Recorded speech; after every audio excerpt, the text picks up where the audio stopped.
بسم اللہ الرحمن الرحیم۔ السلام علیکم اسٹوڈنٹ، آج ہم ڈیولپمنٹل سائیکالوجی کے lecture number 2 growth and development کو ڈسکس کریں گے۔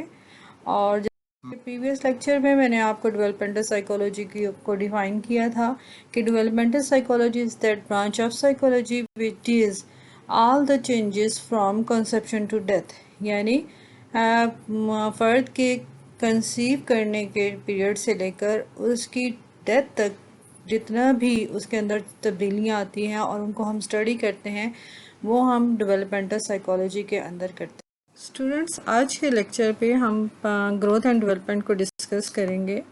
گروتھ اینڈ ڈیولپمنٹل سائیکالوجی کے اہم کمپوننٹس جو ہے مانے جاتے ہیں، اور یہ دونوں سائیڈ بائی سائیڈ چلتے ہیں۔ ان دونوں کو سمجھنے کے لیے ویسے تو ان دونوں کو الگ الگ سمجھنا قدرے مشکل ہوتا ہے، لیکن ہم ون بائی ون ان کو انڈرسٹینڈ کریں گے۔ تو first of all we discuss the growth. Growth refers to changes in body, size, appearances, perceptual and motor abilities and physical health۔ یعنی کہ گروتھ جو ہے اس سے مراد ہمارے جسم کے سائز، اس کی جسامت، اس کی پرسیپچول اور موٹر جو ایبلٹیز ہوتی ہیں، اور اس کی جو جسمانی صحت ہوتی ہے، اس کو گروتھ کہا جاتا ہے۔ And growth is an essential component of development مانا جاتا ہے۔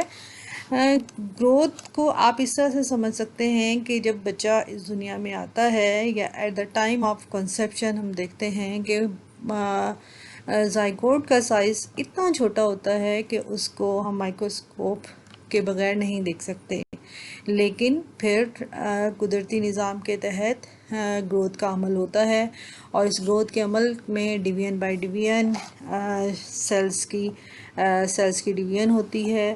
یہ ایک لمبا پروسیس ہے جس کو آپ نیکسٹ آگے جا کر سمجھیں گے۔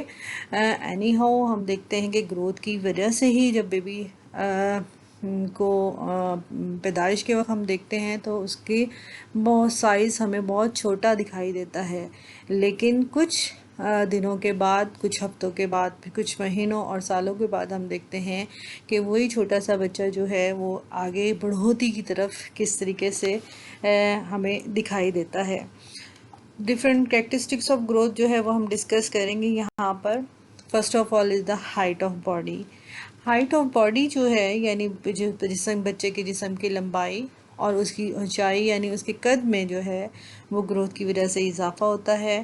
پیدائش کے وقت عموماً بچے کی ہائٹ 43 سینٹی میٹر سے 53 سینٹی میٹر کے درمیان ہوتی ہے، لیکن وقت کے ساتھ ساتھ اس کے اندر اضافہ ہوتا ہے، اور تقریباً 1 سال کے بعد اس میں 3 ٹائمز یعنی 3 گنا اضافہ ہو جاتا ہے۔ اسی طریقے سے اگر ہم ویٹ آف باڈی کو لیں، یعنی بچے کے وزن کے اندر، تو پیدائش کے وقت نارمل بچے کا وزن 6 سے 9 پاؤنڈ کے درمیان ہوتا ہے تقریباً، لیکن 1 سال گزرنے کے بعد اس کے 3 گنا جو ہے وہ اضافہ دیکھنے میں آتا ہے۔ پھر اس کے number 3 is the volume of the body part, یعنی بچے کے اعضاء کے حجم میں جو ہے اضافہ ہوتا ہے، یعنی وقت کے ساتھ ساتھ اس کے مسلز، اس کے بونز جو ہیں ان کی نشوونما ہوتی ہے، اور اس نشوونما کی وجہ سے یعنی اس گروتھ کی وجہ سے بچے کے اندر جو ہے چیزوں کو گرپ کرنے، پکڑنے، چلنے اور اس کی اپنی دوسری موٹر ایکٹیویٹیز یعنی اس کی جسمانی اور ہر کی نشوونما جو ہے اس کی صلاحیتوں میں اضافہ ہوتا ہے۔ یہی وجہ ہے کہ بچے کی کیپیبلٹی آف باڈی یعنی باڈی کی جو صلاحیت ہوتی ہے وہ عمر کے بڑھنے کے ساتھ ساتھ اس میں بھی جو ہے وہ اضافہ دیکھنے میں آتا ہے۔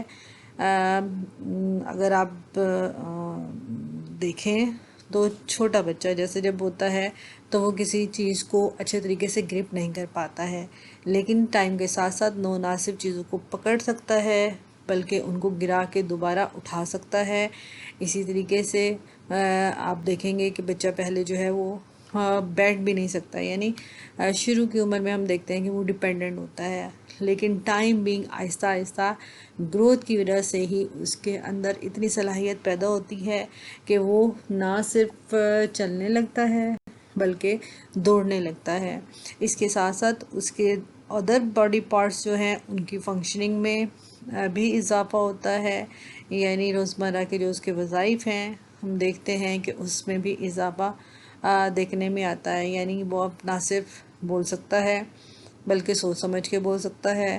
بچہ اپنی جو ہے لینگویج کے بہت فریکوینٹلی کسی کو اپنی بات سمجھا سکتا ہے۔ ٹائم کے ساتھ ساتھ، عمر کے ساتھ ساتھ، اس نشوونما کے یعنی گروتھ کے ساتھ ساتھ جو ہے وہ بچے کے اندر اس کی صلاحیتیں جو ہے جو اس کے فنکشنز ہیں اس کے اندر ڈیلی جو ہے وہ اضافہ ہوتا ہے، اور یہ اضافہ گروتھ کی وجہ سے ہی دیکھنے میں آتا ہے۔ Now we discuss the development. Development refers to both quantitative and qualitative changes. It includes the physical, cognitive, and social changes in individuals. These changes are systematic and organized. یعنی نمو ڈیولپمنٹ جس کو نمو کہتے ہیں، نمو سے مراد ترتیب وار اور سلسلہ وار مربوط یعنی آرگنائز تبدیلیوں کا وہ سلسلہ ہوتا ہے جس میں کوانٹیٹیو اور کوالیٹیٹیو دونوں قسم کی تبدیلیاں پائی جاتی ہیں۔ اور ترقیاتی سلسلے کا مطلب یہ ہے کہ ایک ایسا سلسلہ جو کہ سٹیپ بائی سٹیپ جو ہے وہ چلتا ہے، یہ آرگنائز ہے اور سسٹمیٹک ہے۔ ڈیولپمنٹ پروسیس کے اندر دو چیزیں جو میں پہلے آپ کو کلیئر کر دوں، فرسٹ ون کہ کوانٹیٹیو کیا ہوتا ہے اور کوالیٹیٹیو کیا ہوتا ہے۔ کوانٹیٹیو چینجز سے مراد وہ تبدیلیاں ہوتی ہیں جن کو ہم میئر کر سکتے ہیں، جن کو ہم ناپ سکتے ہیں، جیسے ہم نے گروتھ میں دیکھا کہ ہائٹ کو ہم میئر کر سکتے ہیں، ویٹ کو ہم میئر کر سکتے ہیں، سائز کو ہم میئر کر سکتے ہیں۔ These changes are called the quantitative.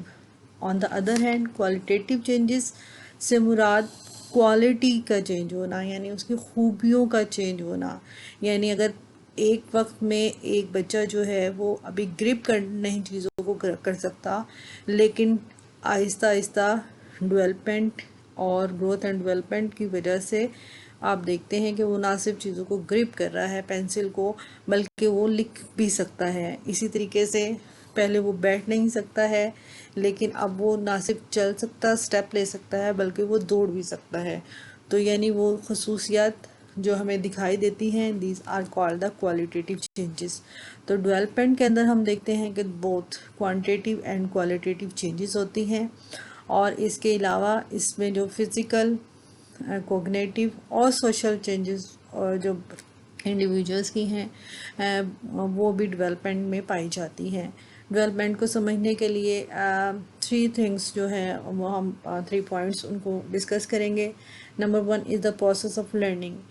Process of learning سے یعنی مراد یہ ہے کہ جیسے جیسے بچے کے اندر آرگزم جو ہے چیزوں کو لرن کرتا ہے اور اس کے اندر چیزوں کی گروتھ ہوتی ہے، تو اس کے اندر لرننگ پروسیس بھی جو ہے وہ بڑھتا چلا جاتا ہے، اور اس کی وجہ سے ہم دیکھتے ہیں کہ یہ عمل جو ہے لرننگ کا پروسیس وہ ٹل فرام کنسیپچل ٹو ڈیتھ تک ہم دیکھتے ہیں کہ فرد جو ہے وہ لرننگ کے پروسیس سے گزرتا ہے، اور یہ کہ بالغی کی غیر موجودگی میں یہ لرننگ کا پروسیس جو ہے وہ غیر مؤثر اور بے نتیجہ ہو جائے گا۔ اسی طریقے سے نمبر 2 ایج میچوریشن۔ جیسے جیسے فرد کی ایج بڑھتی ہے اس کے اندر میچورٹی یا پختگی جو ہے وہ زیادہ ہوتی ہے، جیسے کہ اس کے مسلز اسٹرانگ ہوتے ہیں ایج کے ساتھ اس کی بونز جو ہے وہ مضبوط ہوتی ہیں، اور دوسری باڈیلی چینجز اس کے اندر ہوتی ہے۔ فرد ایک بچہ جو ہے اس کے سوچنے کی صلاحیت جب وہ چھوٹا ہوتا ہے اور جب وہ ہم کہہ سکتے ہیں کہ ینگ ایج کے اندر ہے یا اس سے زیادہ ایج کے اندر ہے، تو اس کی ذہنی صلاحیت کے اندر ہم دیکھتے ہیں کہ واضح فرق ہے، اور یہ صرف ایج میچوریشن کی وجہ سے جو ہے وہ ہوتا ہے۔ Number 3 thing is the functioning. Development جو ہے یہ اس میں نشو و نما کو میں وقوفی، معاشرتی، ذاتی اور اخلاقی وظائف کے میں جو تبدیلیاں ہوتی ہیں وہ تمام ڈیولپمنٹ کی وجہ سے جو ہے وہ ہوتی ہیں، اور اس کی ابتدا گو کہ گروتھ ہم سمجھتے ہیں گروتھ کی وجہ سے ہوتی ہے، لیکن ڈیولپمنٹ کے اندر تمام ہم چینجز کو دیکھتے ہیں جو کہ physical, cognitive and social changes کہلاتی ہیں۔ گروتھ اینڈ ڈیولپمنٹ کو سمجھنے کے ساتھ ساتھ میچوریشن کو سمجھنا بھی بہت ضروری ہے۔ The maturation is the sequential unfolding of genetically governed behavior and physical characteristics is known as the maturation. It includes changes in physical, psychological and social characteristics of an individual. یعنی maturation سے مراد وہ فرد کا وہ character ہوتا ہے جو کہ ہم دیکھ سکتے ہیں کہ ایک خاص عمر کے لیے جن امور کو سر انجام دینے کے فرد قابل ہوتا ہے وہ اس کی میچوریشن کہلاتی ہے۔ یہ امور جسمانی اور ذہنی دونوں قسم کے ہوتے ہیں اور یہ فرد کی جو خصوصیات ہوتی ہیں، ان کی کوالٹیز ہوتی ہیں، ان پر پختگی کے درجے کو ظاہر کرتے ہیں۔ جیسے جیسے فرد بڑا ہوتا ہے اس کے اندر گروتھ اینڈ ڈیولپمنٹ کا پروسیس ترقی کرتا ہے، اس کے اندر یہ تمام چیزیں میچوریشن کی وجہ سے ہوتی ہے۔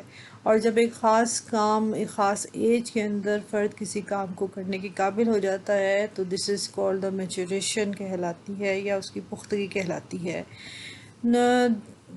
دو ٹرمز اس کے اندر یوز ہوتی ہیں جو کہ ہم سمجھیں گے، فائلوجینیٹک اینڈ آنٹوجینیٹک۔ یہ صرف میں آپ کو سمجھانے کے لیے تھوڑا سا اس کے متعلق بتاؤں گی۔ فائلوجینیٹک سے مراد ہوتا ہے کہ بچوں کے اندر وہ صلاحیت جس کی وجہ سے وہ کرالنگ کرتے ہیں یا گھٹنوں کے بل چلتے ہیں، اٹھتے بیٹھتے اور کھڑے ہو سکتے ہیں، ان کی یہ خصوصیات جو ہے وہ جینیٹکلی طور پر ان کو ملتی ہیں اور دس از کالڈ دا فائلوجینیٹک کہلاتی ہیں۔ اس کے علاوہ اگر بچہ جو ہے وہ یعنی کہ ان صلاحیتوں کو ایکسرسائز کے ذریعے سے یا اس کو ایسا ماحول دیا جاتا ہے، اس کو بار بار کسی چیز کی پریکٹس کرائی جاتی ہے اور وہ جلدی اس چیز کو جو ہے وہ گین کر لیتا ہے، مثلاً جیسے کہ سائیکل چلانا، گیند پھینکنا، لکھنا اور اس قسم کی ایکٹیویٹیز جو ہے جو کہ اس کے انفرادی اعمال ہوتے ہیں جو کہ ایکسرسائز کو مزید بڑھانے کی وجہ سے ہوتے ہیں، دس از کالڈ تو آنٹوجینیٹک جو ہے وہ کہلاتے ہیں۔ تو میچوریشن کو سمجھنے کے لیے ہم نے ان دونوں چیزوں کو جو ہے وہ کیا۔ اب ہم مین اپنے ٹاپک کی طرف آتے ہیں، this is the differences between growth and development. ہم دیکھیں گے اس میں کہ گروتھ اور ڈیولپمنٹ جو ہے اس میں کیا ڈفرینسز ہیں دونوں کے اندر۔ ویسے تو یہ دونوں سائڈ بائی سائڈ چلتے ہیں اور ایک دوسرے کے ساتھ ریلیٹ ہوتے ہیں، یعنی گروتھ اور ڈیولپمنٹ کا پروسیس جو ہے وہ ایک دوسرے سے باہم ملا ہوا ہے، لیکن اس کے باوجود اس کے اندر مختلف قسم کی ڈفرینسز بھی ہیں جن کو ہم سمجھتے ہیں۔ Growth is used in physical sense and it refers to the increase in size, weight and height. جیسے ہم نے پیچھے گروتھ میں بھی دیکھا کہ گروتھ جو ہے وہ ہمارے اندر ہونے والی جو فزیکل جو جسمانی تبدیلیاں جس میں انکریز ان سائز ہے، ویٹ ہے، ہائٹ ہے، وہ تمام چیزیں ہم ڈسکس کر کے ہیں، وہ گروتھ میں ہوتی ہیں۔ جبکہ ڈیولپمنٹ جو ہے وہ اوور آل جتنی بھی چینجز ہوتی ہیں ہماری شیپ کے اندر، ہمارے اسٹرکچر کے اندر اور جو کہ ہماری فنکشننگ کو امپروو کرتی ہیں، this is called the development. Growth جو ہوتی ہے دس از کالڈ کوانٹیٹیو ہوتی ہے، یہ اس کو ہم میئر کر سکتے ہیں، جبکہ ڈیولپمنٹ کے اندر بہت کوالٹیز ہوتی ہیں، یعنی کوانٹیٹیو بھی ہے اور کوالٹیٹیو بھی ہے۔ Number 3، growth can be measured and observed. Growth کو میئر کیا جا سکتا ہے، اس کو جو ہے وہ ہم آبزرو کر سکتے ہیں، وائل ڈیولپمنٹ جو ہے وہ اس کو ہم میئر نہیں کر سکتے۔ اور یہ فنکشننگ کیونکہ یہ اس طرح کا پروسیس ہے جو کہ کین ناٹ بی میئر نہیں ہو سکتا۔ Growth is not continuous, it stop after maturation. یعنی گروتھ جو ہے وہ زندگی کے ایک خاص حصے میں جا کر رک جاتی ہے. جیسے میچوریشن، جب جسمانی میچوریشن ہو جاتی ہے تو اس کے بعد گروتھ جو ہے رک جاتی ہے، جبکہ ڈیولپمنٹ جو ہے وہ ساری عمر جاری رہتی ہے، اور مختلف ایریاز کے اندر ہم اس کے پروسیس کو ٹل ڈیتھ تک جو ہے وہ ڈیولپمنٹ کا پروسیس جاری رہتا ہے. Then growth is a single aspect of development ہے، وائل دا ڈیولپمنٹ جو ہے وہ کمپلیکس ہوتی ہے اور اس کی بہت سی سائڈڈ ہوتی ہیں. Growth it is naan directional, یعنی اس کی کوئی ڈائریکشن نہیں ہے.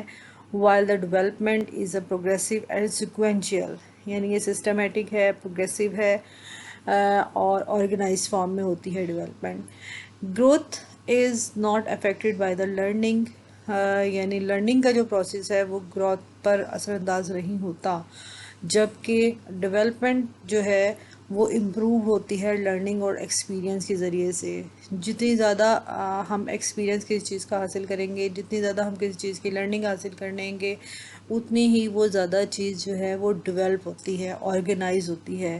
جیسے ابھی پریویس میں نے ایگزامپل میں آپ کو بتایا تھا کہ جتنا بچہ پریکٹس کرے گا اتنا ہی اس کی ہاتھ کی گرپ، پینسل کو پکڑنے کی گرپ اور اس کی فلوئنسی کے اندر جو ہے اضافہ ہوگا. اگر آپ کسی چیز کو چھوڑ دیتے ہیں، وہ کام نہیں کرتے، تو ہم دیکھتے ہیں کہ اس کی ڈیولپمنٹ یا اس کی پرفارمنس کے اندر جو ہے وہ کافی ہمیں کمی دکھائی دیتی ہے. In the last, growth may or may not leads to development while development is integrated، یعنی کہ یہ ایک دوسرے سے ملے ہوئے ہوتا ہے، یہ آگے کی طرف جاتا ہے اور یہ ایک سٹیج سے دوسرے سٹیج کے ساتھ جو ہے وہ اٹیچ ہوتا ہے، یا ایک دوسرے کے ساتھ مختلف قسم کی نشو و نما جو ہوتی ہے وہ ایک دوسرے کے ساتھ جڑی ہوئی ہوتی ہے. جیسے ہم دیکھتے ہیں کہ فزیکل نشو و نما ہے، اس کے ساتھ ساتھ ہماری کوگنیٹیو ڈیولپمنٹ بھی ہو رہی ہوتی ہے، اس کے ساتھ ساتھ ہماری ذہنی نشو و نما بھی ہو رہی ہوتی ہے، اس کے ساتھ ساتھ ہماری سوشل جو ڈیولپمنٹ بھی جو ہے وہ ہوتی ہے. تو یہ ساری چیزیں ایک دوسرے کے ساتھ نہ صرف ایڈجسٹنٹ ہوتی ہیں بلکہ یہ ایک دوسرے کی جو ہے وہ ہیلپ بھی کرتی ہیں ایک دوسرے کو انڈرسٹینڈ کرنے کے لیے. تو اس لیکچر میں ہم نے نہ صرف گروتھ اینڈ ڈیولپمنٹ کو ڈیفائن کیا اور اس کو سمجھا، بلکہ اس کے ساتھ ساتھ ہم نے وہ ڈفرینسز بھی دیکھے جو کہ گروتھ اینڈ ڈیولپمنٹ میں ہوتے ہیں، اور جن کو سمجھ کر ہم آگے مزید اپنے جو ہے فردر چیزوں کو بہت بیٹر طریقے سے انڈرسٹینڈ کر سکیں گے انشاءاللہ.